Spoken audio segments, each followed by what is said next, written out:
12 सगुण भक्ति काव्य के दार्शनिक आधारों पर प्रकाश डालिए की चर्चा कीजिए। परिचय। सगुण भक्ति ईश्वर के साकार और रूपमय स्वरूप राम और कृष्ण की उपासना पर आधारित है। इसका आधार भारतीय दर्शन की विभिन्न शाखाएं हैं। प्रमुख रचनाकार और रचना गोस्वामी तुलसीदास। रचना रामचरितमानस।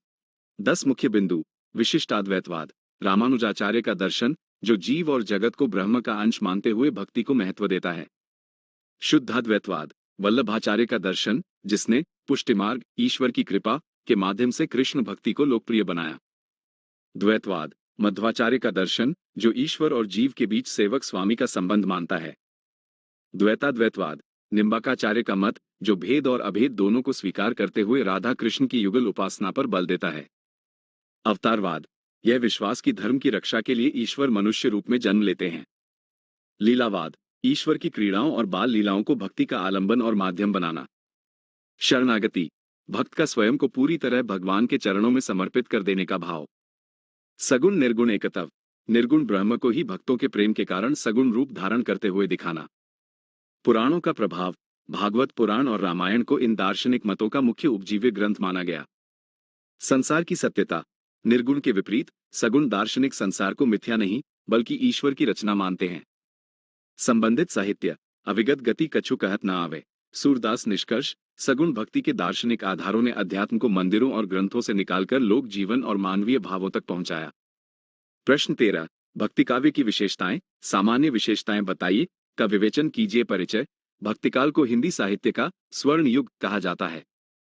इस काल का साहित्य लोक परलोक मानवता और साधना व्यवहार का अद्भुत समन्वय है। प्रमुख रचनाकार और रचना गोस्वामी तुलसीदास। रचना रामचरितमानस। 10 मुख्य बिंदु। भक्ति की प्रधानता ज्ञान और कर्म की तुलना में हृदय की सरल भक्ति और अनन्य प्रेम को मोक्ष का सर्वोपरि साधन माना गया। लोक मंगल की भावना साहित्य का उद्देश्य स्वार्थ न होकर समाज का कल्याण बहुजन सुखाय और नैतिक उत्थान था। गुरु का महत्व गुरु को अंधकार से प्रकाश की ओर ले जाने वाला एकमात्र ईश्वर प्रदत्त मार्गदर्शक माना गया। जाति पाति का विरोध भक्त संतों ने सामाजिक समानता का संदेश दिया और धार्मिक भेदभाव पर कड़ा प्रहार किया। नाम स्मरण की महिमा जटिल कर्मकांडों के स्थान पर ईश्वर के नाम जाप को सबसे सरल और प्रभावी मार्ग बताया गया। अहंकार का त्याग भक्ति के लिए मैं भाव या अहंकार को मिटाना और प्रभु की शरण में जाना अनिवार्य माना गया। लोक भाषा का गौरव संस्कृत को छोड़कर कवियों ने जनभाषाओं अवधी और ब्रज को साहित्य का प्रौढ़ माध्यम बनाया। काव्य रूपों की विविधता महाकाव्य प्रबंध खंड काव्य और मुक्तक गे पदों का सुंदर और प्रचुर सृजन हुआ। धार्मिक समन्वय सगुण निर्गुण शैव वैष्णव और विभिन्न शास्त्रों के बीच सामंजस्य स्थापित करने का प्रयास। संसार की अनित्यता संसार को नश्वर मानकर शाश्वत सत्य ईश्वर की खोज पर बल दिया गया। संबंधित साहित्य सिय राम मैं सब जग जानी करूं प्रणाम जोरी जुग पानी। तुलसीदास। निष्कर्ष भक्ति काव्य ने न केवल साहित्य को ऊंचाई दी बल्कि भारतीय समाज को कठिन समय में नैतिक बल एकता और मानवतावादी दृष्टि प्रदान की। प्रश्न 14 निर्गुण संत काव्य के भाव पक्ष पर प्रकाश डालिए। भाव पक्ष की विशिष्टताएं बताइए। परिचय। निर्गुण संत काव्य निराकार ब्रह्म की उपासना और अंतःसाधना पर आधारित है। इसका भाव पक्ष अत्यंत क्रांतिकारी निर्भीक और भावनात्मक गहराई से युक्त है। प्रमुख रचनाकार और रचना कबीरदास। रचना बीजक। 10 मुख्य बिंदु।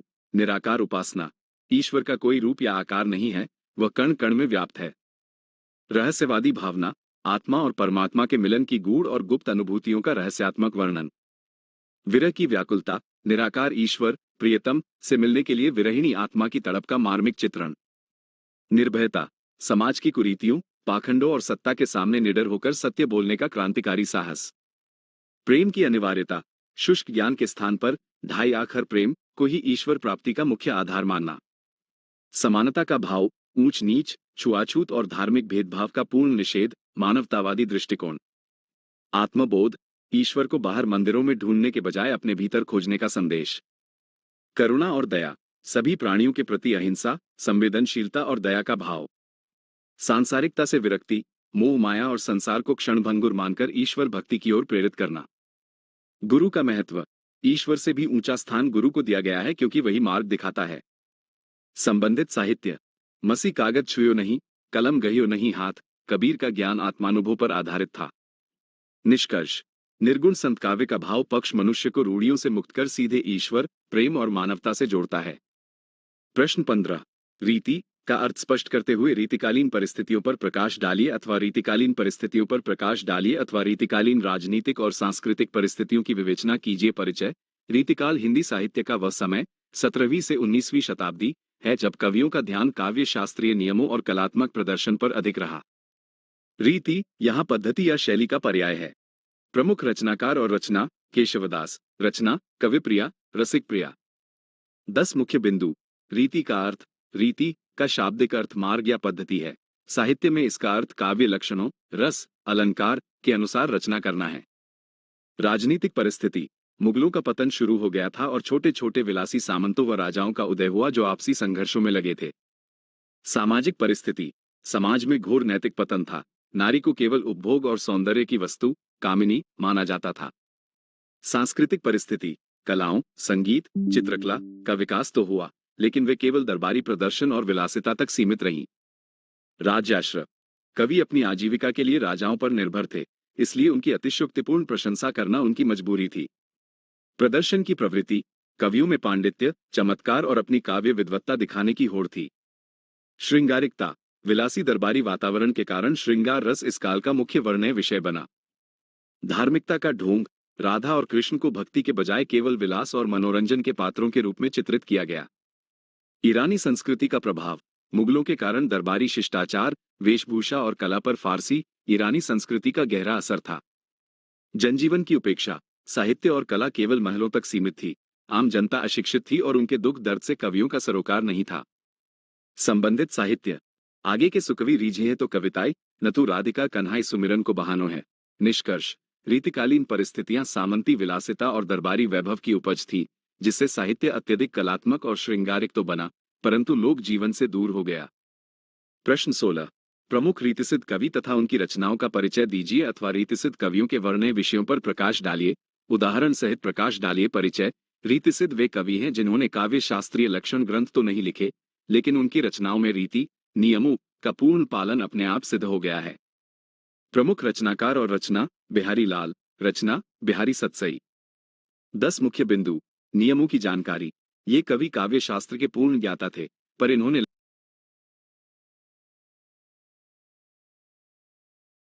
लक्षण उदाहरण की परिपाटी के बजाय स्वतंत्र काव्य रचना को लक्ष्य बनाया। श्रृंगार की प्रधानता।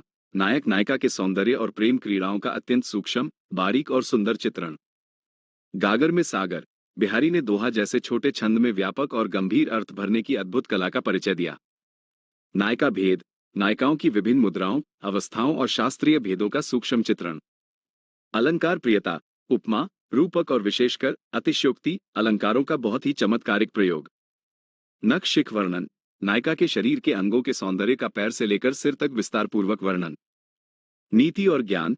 प्रेम के साथ साथ जीवन के अनुभवों और व्यवहारिक नीतिपरक ज्ञान के दोहे। भक्ति भावना।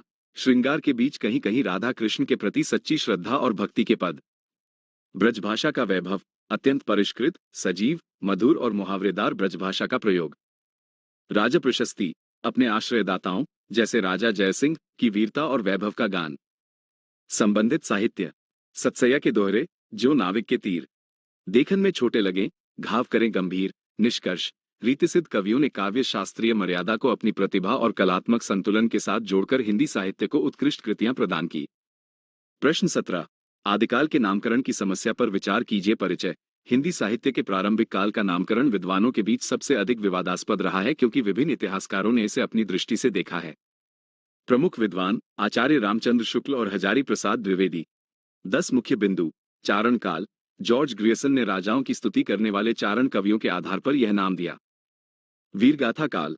आचार्य शुक्ल ने 12 महत्वपूर्ण ग्रंथों की वीरतापूर्ण प्रवृत्ति के आधार पर यह नामकरण किया।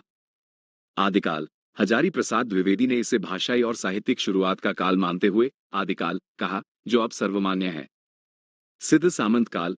राहुल सांकृत्यायन ने सिद्धों की रचनाओं और सामंतों की प्रेरणा को आधार माना। संधिकाल एवं चारण काल। डॉक्टर रामकुमार वर्मा ने इसे 2 खंडों में विभाजित किया। बीजवपन काल। महावीर प्रसाद द्विवेदी ने इसे साहित्य के अंकुरित होने का समय बताया। प्रामाणिकता का संकट। जिन ग्रंथों जैसे पृथ्वीराज रासो के आधार पर वीरगाथा नाम दिया गया, उनकी प्रामाणिकता पर प्रश्न चिन्ह लगे। विविध प्रवृत्तियां। इस काल में केवल वीरता नहीं, बल्कि धार्मिक और श्रृंगारिक साहित्य भी प्रचुर मात्रा में मिलता है। धार्मिक साहित्य की उपेक्षा वीरगाथा नाम देने से सिद्ध, नाथ और जैन साहित्य गौण हो जाता था। व्यापकता आदिकाल नाम किसी एक प्रवृत्ति के बजाय पूरे युग की व्यापकता और विविधता को समेटने में सक्षम है। संबंधित साहित्य भल्ला हुआ जो मारिया, बहिनी महारा कंतु, यह उस समय की वीर और प्रेम चेतना का प्रतीक है। निष्कर्ष यद्यपि आदिकाल को चारण काल, सिद्ध सामंत काल जैसे विभिन्न नामों से पुकारा गया, परंतु आदिकाल नाम ही इसकी साहित्यिक विविधता के लिए सबसे उपयुक्त सिद्ध हुआ है।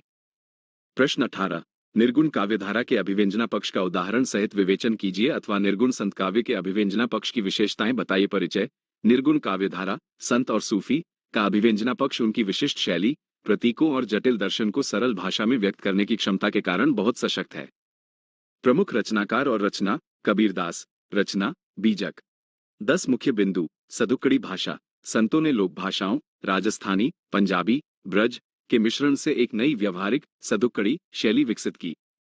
प्रतीकात्मकता अध्यात्म को समझाने के लिए चरखा, ताना बाना और कुम्हार जैसे दैनिक जीवन के प्रतीकों का सुंदर प्रयोग।